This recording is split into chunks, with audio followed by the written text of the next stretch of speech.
Hello friend, how are you all? Welcome back my channel. Myself Nazia. Class 6 History NCERT की book चल रही थी. Chapter 1, 2, 3, 4, 5, 6, 7, 8, 9, 10. जी हाँ, ये सभी चैप्टर ऑलरेडी अपलोड हो चुका है. Please go and check. आज हम लोग चैप्टर 11 कंटिन्यू करेंगे और ये इस बुक का लास्ट चैप्टर है. सो चैप्टर 11 का हेडिंग है बिल्डिंग्स, पेंटिंग एंड बुक्स. सो इस चैप्टर में बेसिकली हम बिल्डिंग्स, पेंटिंग्स एंड बुक्स के बारे में पढ़ेंगे. सो स्टार्ट करते हैं friend. Marutta Swami and the iron pillar. देखिए, मरुत्ता स्वामी बहुत ज्यादा एक्साइटेड था. उसके ब्रदर उसके व्हील चेयर को जिस तरीके से मतलब बहुत मुश्किल से डस्टी स्टोनी पथरीली रास्तों से गुजार करके उसको कुतुब मीनार के मेटल रैंप के सामने ले जाते हैं. ये बहुत मुश्किल था, लेकिन अब वो उस फेमस आयरन पिलर के सामने था और ये उसके लिए अनफॉरगेटेबल एक्सपीरियंस था. सो नेक्स्ट है metallurgy. Meteorological history of the world में एंशियंट इंडियन मेट्रोलॉजिस्ट ने बहुत ज्यादा कंट्रीब्यूशन दिया है. आर्कोलॉजिकल के एक्सकवेशन से हमें ये पता चलता है कि हड़प्पन्स वाले लोग जो थे, क्राफ्ट्समैन जो थे, वो अपने कामों में मास्टर हुआ करते थे और उन्हें कॉपर मेटलर्जी के बारे में भी अच्छी खासी नॉलेज थी. इवन यहाँ तक कि वो लोग कॉपर और टिन को मिला करके मिक्स करके ब्रोंज बनाया करते थे. इसी वजह से हड़प्पन्स वाले लोग ब्रोंज एज से बिलोंग करते हैं और उनके सक्सेसर जो थे वो आयरन एज से बिलोंग करते हैं. इंडिया में highly advance type of iron, forged iron, wrought iron and cast iron produce होता है. सो आगे बढ़ते हैं फ्रेंड. Iron pillar. ये आयरन पिलर है जो दिल्ली के महरौली में मौजूद है. ये एक जबरदस्त एग्जाम्पल है इंडियन क्राफ्ट पर्सन की स्किल का. ये 7.2 मीटर हाइट में बनाया गया है और इसका वेट 3 टन से ज्यादा है और ये 1500 साल पहले बना था. हमें इसके डेट के बारे में नॉलेज कैसे मिलती है? क्योंकि इस पिलर में इंस्क्रिप्शन किया गया है जिसमें मेंशन है रूलर का नेम चंद्रा, जो बिलोंग करता है गुप्ता डायनेस्टी से. चैप्टर 10 में हमने गुप्ता डायनेस्टी के बारे में पढ़ा है. देखिए, इस पिलर की सबसे अमेजिंग बात ये है कि इस पिलर में अभी तक 1500 साल पहले ये बना था, अभी तक इस पिलर में जंग नहीं लगा है. देखिए, ये आयरन पिलर का इमेज है. ये है वो आयरन पिलर जिसमें आज तक जंग नहीं लगा है. सो नेक्स्ट है building in bricks and stone. देखिए, जो क्राफ्ट पर्सन थे उनके स्किल जो है बहुत सारी चीजों में हमें नजर आती हैं. जैसे बिल्डिंग्स जो थी बहुत ज्यादा सर्वाइव की हैं, जैसे कि स्तूपास. ठीक है, स्तूपा का मतलब होता है मुंड और ये अलग तरीके के मतलब बहुत अलग अलग तरीके के स्तूपास हुआ करते थे और ये कुछ राउंड हुआ करते थे, गोल हुआ करते थे, लंबा हुआ करता था, बड़ा हुआ करता था, छोटा हुआ करता था. और कुछ स्तूपास में कुछ कॉमन फीचर्स होते थे. जनरली एक स्तूपा जो होता था एक स्मॉल बॉक्स होता था जिसे स्तूपा के सेंटर, स्तूपा के दिल में रखा जाता था और या इसमें इस बॉक्स के अंदर बुद्धा और उसके फॉलोअर्स के इस्तेमाल की हुई चीजें जैसे कि प्रेशियस स्टोन और कॉइन्स और कभी कदार तो तित, बोन और एसेस भी रिमेन्स मिले हैं. देखिए, बुद्धा के रिमेन्स मिले ये तो कहना बहुत मुश्किल है, लेकिन बुद्धा के फॉलोअर्स की रिमेन्स मिले हैं. यहाँ पे आपको स्तूपा सांची मध्य प्रदेश का नजर आ रहा है. ये देखिए, अगर आपको सांची जाने का मौका मिले तो आप वहां जाकर के एक बार जरूर देखना. ये एक स्तूपा जो है 1 साल या 2 साल में नहीं बना, बल्कि इसको 100 साल लगा है इसको बनने में. सो इसका जो ब्रिक माउंट था ना, जो इसमें ईंटें लगी हुई थी ना, और जो ईंटें लगी थी वो अशोका के टाइम पे लगी थी और जो रेलिंग और गेटवे लगा हुआ था वो बाद में मतलब अशोका के बाद के जो रोलर्स आए थे वो लगाए थे. ठीक है, मतलब जो ईंटें लगी हुई थी ना वो अशोका के टाइम में लगाई हुई थी और बाद में जो रेलिंग और गेटवे बना हुआ था ना वो बाद के लेटेस्ट रूलर्स ने बनाए थे. सो 100% इसमें हम नहीं बता सकते हैं कुछ, क्योंकि ये हजारों साल पहले की बात थी.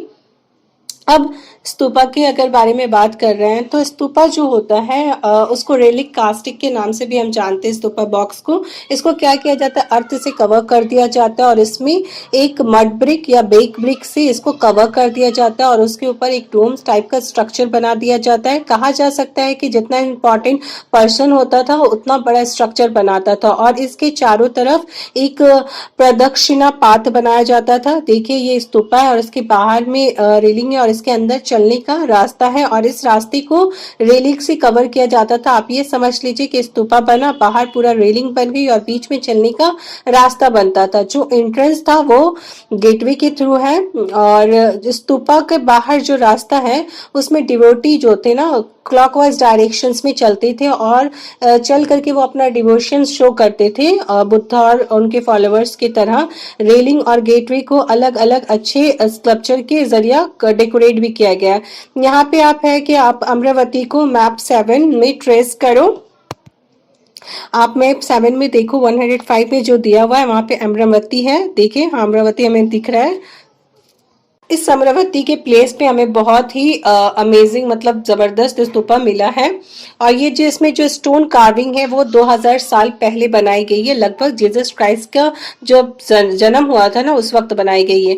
इसी तरह जो हमारे जो क्राफ्ट्समैन हैं उन्होंने बहुत अलग अलग तरीके के बिल्डिंग बनाई है। चट्टानों को खोद खोद करके उसको हॉलो करके बनाए हैं, मतलब केव्स बनाए हैं, स्कल्पचर करके पेंट करके उसको डेकोरेट भी किया है।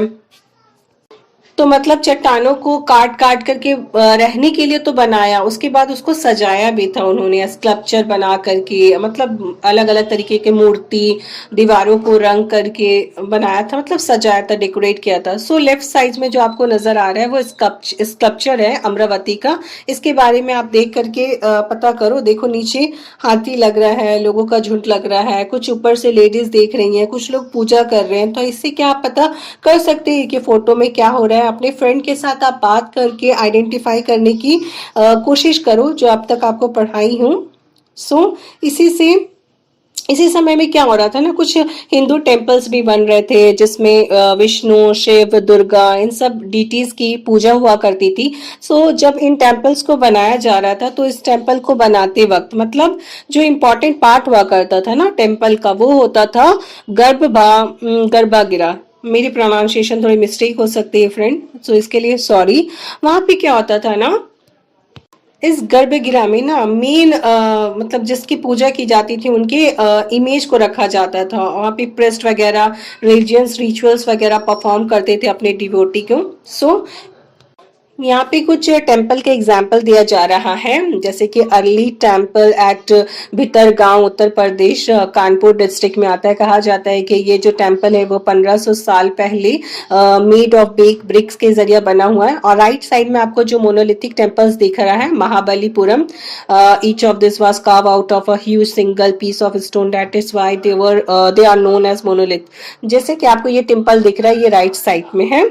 मतलब ये जो सारी चीजें एक एक चीज जो बनी हुई है ना इसमें वो सारी चीज रॉक से बनी हुई है। मतलब रॉक को ऊपर से खुदाई करने की शुरू की गई है, मतलब रॉक को इतने अच्छे से काटा गया है कि आखिर में इस तरीके का स्ट्रक्चर हमारे सामने आया है। तो मोनोलिथ मतलब एक बहुत बड़ा सा चट्टान जिसको काट छाट करके एक डिजाइन के तौर पर सामने आया है। सो आप समझ सकते हो किस तरीके का मतलब मेहनत इसे लगा होगा, मतलब किस तरीके के लोगों के पास कला थी जो वो ऐसी चीजें बनाती थी। सो अब मतलब जो ब्रिक स्ट्रक्चर बनता था, मतलब जमीन से जो ईंटें लगा करके ऊपर से स्ट्रक्चर बनाई जाती थी। लेकिन जब मोनोलिथ बनता था ना, जैसे कि महाबलीपुरम जो टेम्पल बना ना, तो उसको रॉक को कटाई जो होती थी ना वो ऊपर से होती थी। मोनोलिथ टेम्पल में रॉक को काट के जब भी आप कोई चीज बनाओगे ना तो ऊपर ऊपर से आपको काट के बनना होगा। सो यहाँ पे आप देख लो राइट में टेम्पल है दुर्गा टेम्पल एट एहोल का, जो 1400 साल पहले बना है। मैंने आपको बताया था कि एहोल एक बहुत इंपॉर्टेंट डायनेस्टी का कैपिटल होता था, चालुक्यास की कैपिटल थी ये टेम्पल जो है एहोल 1400 साल पहले बनी थी लगभग। ओके, सो एहोल अगर आप जाओगे तो वहाँ का ये बहुत ज्यादा इंपॉर्टेंट टूरिस्ट सिस्टम है।